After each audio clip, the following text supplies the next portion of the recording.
We're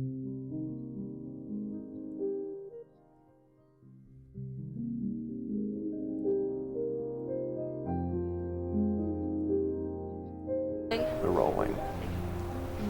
Who are you? I'm Asita. My pronouns are she, her, and I'm a senior. I'm Anushri. My pronouns are she, her, and I'm a senior. My name is Meher Goyal. I am a senior here, and my pronouns are she, her.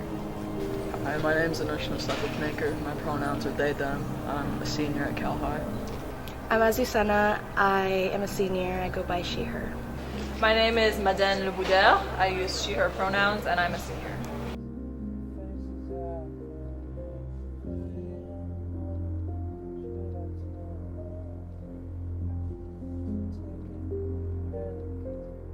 I personally have not been through any racial injustices, but I have seen many instances such as the Nazi stickers around campus, I think our sophomore year, and then like multiple instances of like derogatory language in the bathrooms, and just hearing about it and hearing about everyone's reactions to that.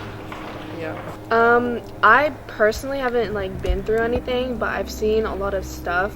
I remember like the N-word and like the Nazi symbols being like drawn on the homecoming floats and stuff.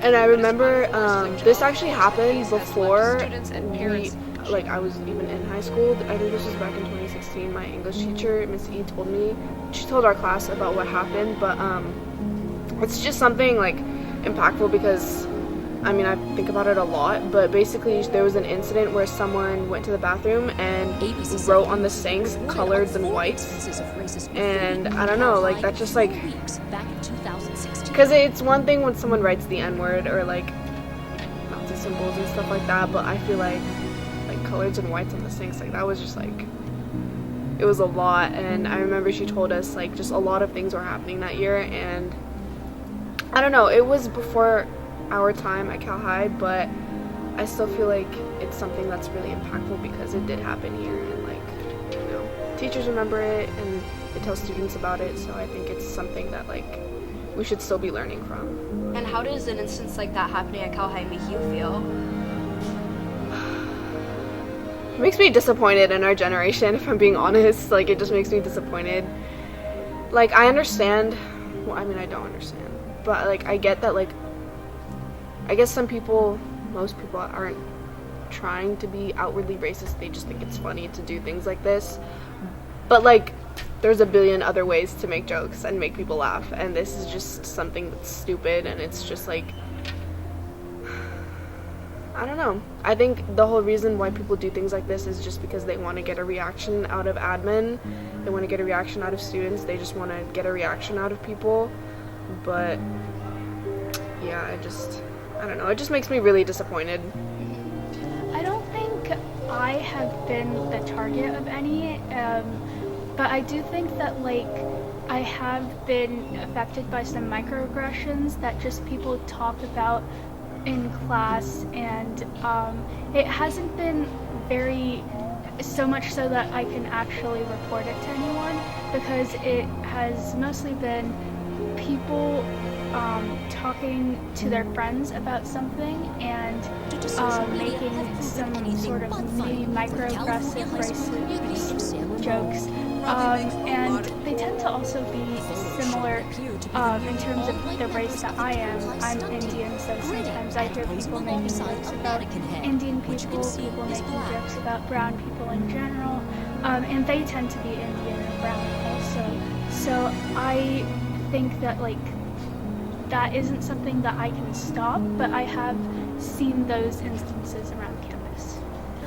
There's been like a few instances of like racial injustice at Cal, but I think the most prominent one for me was probably in my sophomore year, so like 2022, when there was like racist graffiti found that was like mocking hate crime.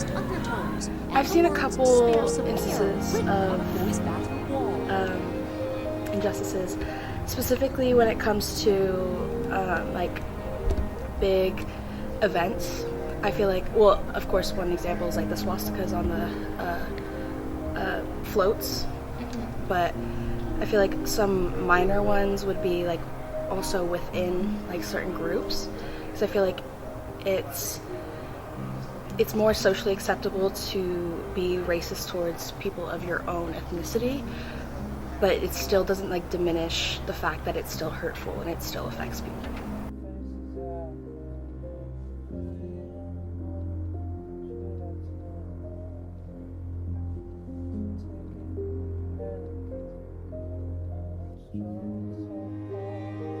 Maybe the one sophomore year, because the reaction to those were like always the same no matter what was happening, and it always seemed like the same generic email was being sent out, and it was just like the reactions to those instances that like always stood out to me the most compared to like junior, I guess now senior year. I would say the most impactful events that I've seen at Cal High haven't been something that I've directly experienced. I have been told about events and they have impacted me, I believe secondhand would be a better word to use for it, because I haven't been directly impacted. So I would say that a lot of the things you hear that happen at this campus that are like racist things that happen, they really do affect the entire school community, and I really feel that I have been affected because I feel like I'm not as safe at school as I would like to be. I don't want to make that like a big deal because I know that a lot of people are dealing with more problems than I am, but I also do know that like once we put a stop to these incidents and these events, everyone as the school community will feel better and more safe at the school. It was really impactful because like it really showed how kind of immature a lot of the students at Cal High were, because it wasn't just the graffiti, but it was also the response. And I feel like while there were some people who were really stirred and like took it as like a call to action, there were a lot of people who kind of used it as an excuse to continue walking. I think just like it wasn't that it impacted me, but it's just the blatant disrespect for some people's culture and ethnicities, like writing the N-words in the bathroom and stuff. It's just unnecessary. I think this is more than just the moment of like what happened, but my sophomore year there was just continued racism that happened like all the time, and not even just racism, just like general intolerance. And our admin did not really respond. Like the things that they did were just basically emails and like statements from the district. And then our ethnic studies class and myself and some other members of like a microaggressions task force, we built this walkout to basically protest the admin's inaction and the general like really terribleness of that entire school year. And I know for a lot of people it wasn't personal and they just wanted to leave class because that's always going to happen with a walkout, but for me it was like really, really emotional because I saw like how many other people had experienced the same things that I had and been through those experiences and how tired they were of that happening at Cal. And just the general like community get together and spirit to do something about it was really, really impactful to me. So you were a part of planning that walkout? Yes. What was the planning like? It started with the ethnic studies class, and then I'm part of the microaggressions task force and the Restorative Justice Coalition at Cal, so they kind of were like, listen, we know that you guys plan things. Do you want to come help out with this? And we were like, yeah, that's a great idea. So obviously we couldn't, like, it wasn't something that was admin approved. So we were kind of just like meeting in between classes, during student supports, making posters, trying to get the word out about it, making Instagram flyers.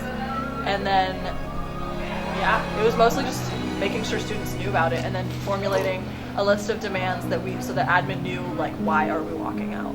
That kind of process.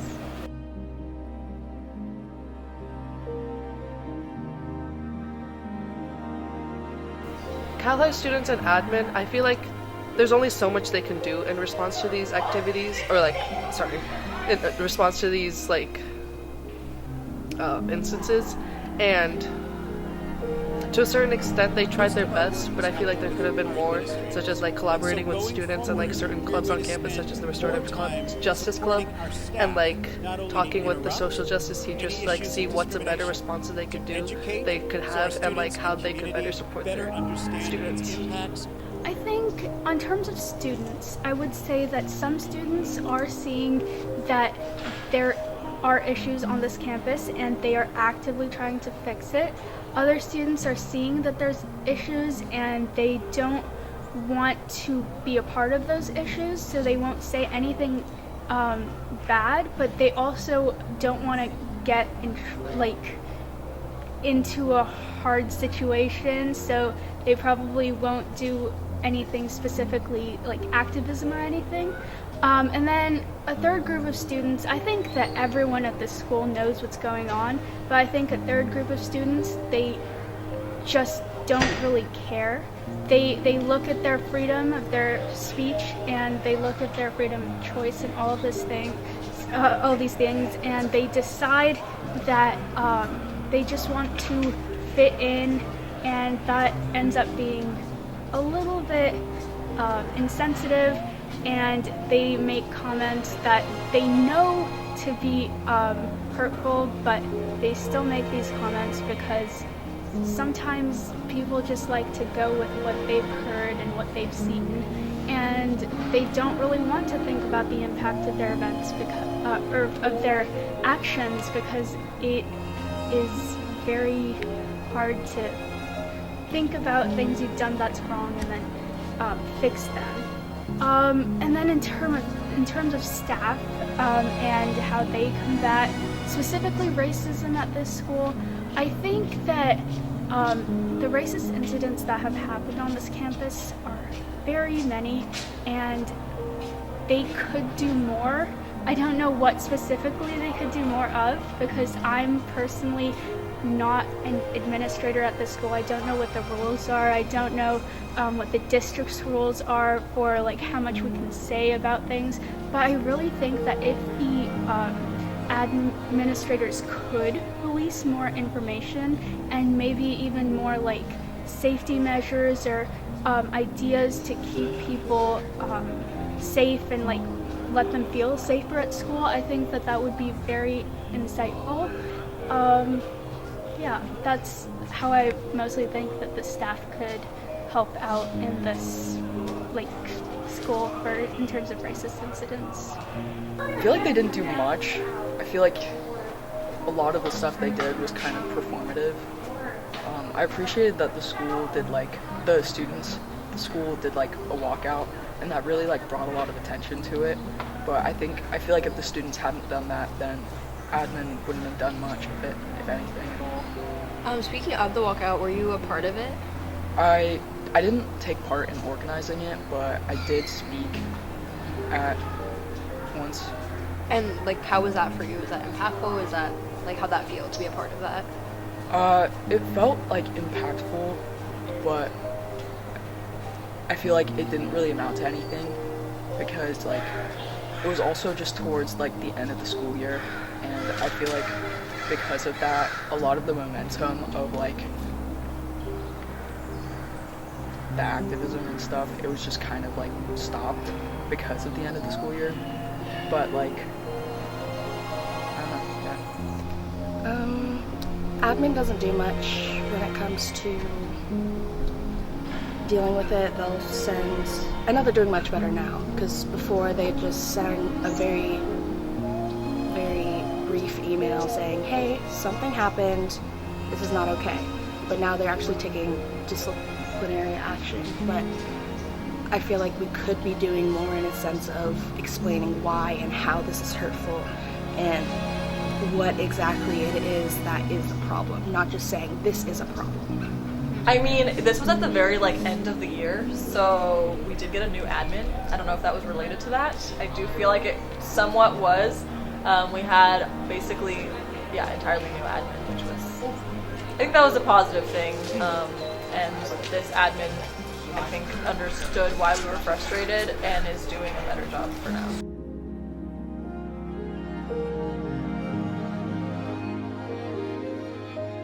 I think the Restorative Justice Club has had a pretty good impact on the school campus so far, and I've heard that they've also taken some things to the district level, if I'm not mistaken, and yeah. So is that the most impactful attempt at change you've seen, or is there another instance that you can think of?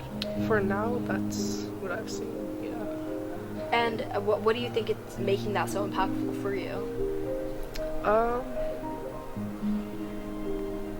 Just to see how the little changes over time are going to, I guess, contribute to something bigger, and like to see the progression over time as well. I found the walkout the most impactful for me because like it really like solidified everything. And like while there were like some people who kind of like showed up just to kind of like make a mockery of it, it was still really powerful to see how many people like actually cared and wanted something to happen. And I remember like the following year there were a lot more like student associations and clubs and stuff like that, and there was also like a lot more microaggression awareness, and I found that like really powerful because microaggressions are a really big issue in this school. So yeah. I think, I'm not sure if this counts as change, but I remember last year, the year before, people were walking around in support of Ukraine and just seeing how many people actually joined up instead of just standing there and watching. It brought more respect. Yes.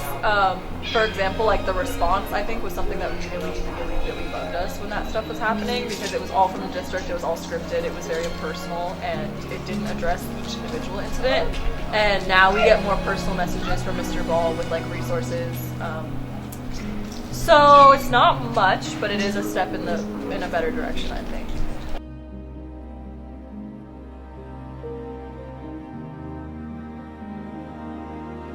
To combat racial justice in school, like I said earlier, to like collaborate more with students and like not just be within their own little groups, to send out responses, and like to not just be reactive but like also proactive, to like see what they can do to stop these instances or like reduce the number of times they happen. I think a lot of Cal High's community is actually looked over a lot, and it's actually the teachers. I think that some teachers do very much to try and help change things at school, but other teachers are focused very much on the subject that they're teaching and not much else outside of that. I do know that all of the teachers at our school very much care about our community. I hope that they care about our community as much as they should, because they're part of this community here and they sort of impact the people who go here, the students, and how safe they feel at this school. So I think, I know teachers do a wonderful job, some of them. They're very interested in helping combat injustice and stuff like that. But I think in classes that are like math classes, science classes, things like that, you can't really talk much about the social impacts of things, so it leads more to the history teachers and the English teachers to talk about those things. And I think to get that sort of teaching from STEM teachers as well would be really interesting, because it would sort of block out those little rooms for like being able to do injustice, being able to do things that are hurtful, because you know that even these STEM classrooms that don't teach about how injustice is bad, none of those teachers are actually okay with anyone doing any sort of injustice, and all of the teachers at this school should be safe to talk to about any sort of racial injustice that we're facing in this school. I feel like the school can do a lot more to combat racial injustice by speaking more about it in their classes, like English, like their liberal arts classes. Like in English, we still kind of read the same books that we've been reading for like decades, and it's kind of like, it feels a little pointless because they don't really discuss things about race, at least not in like modern society. So while like, yeah, students do discuss it and like the power of that literature, I feel like there's more pressing and like there's more literature that actually pertains to our society now than like stuff like The Great Gatsby or something. Yeah, I think just addressing the problems directly instead of just saying, hey, this happened and this is wrong, saying like the history of it, why it's wrong, why it hurts people, how it affects everyone in the community. Yeah, I know this is very like utopian, but I think that building empathy is a really big thing. Like I like to believe that I think that if people knew each other better and understood that you have no reason to hate that other kind of group because there's really not anything that bad about them, then I think that racial injustice would generally go down. So I think that like building community and actually having a school spirit where we care about each other and are empathetic towards each other, that would be great. I know in my time, I've definitely heard like a lot of microaggressions just from like my classmates and stuff like that. And I wish I would have spoken out and called them out on that, but I didn't. And I feel like it would just be really powerful and really like progressive if we could start calling each other out on that and holding each other accountable and responsible for our actions. This might be stupid, but I think that there's always tools to create change and do what you want. Whether that's just joining leadership, joining clubs like the Restorative Justice Coalition. There's spaces to do it or make your own space because things don't move unless someone starts the movement. So do it. Perfect. Yeah. Thank you. Thank you. Be the change you want to see in the world.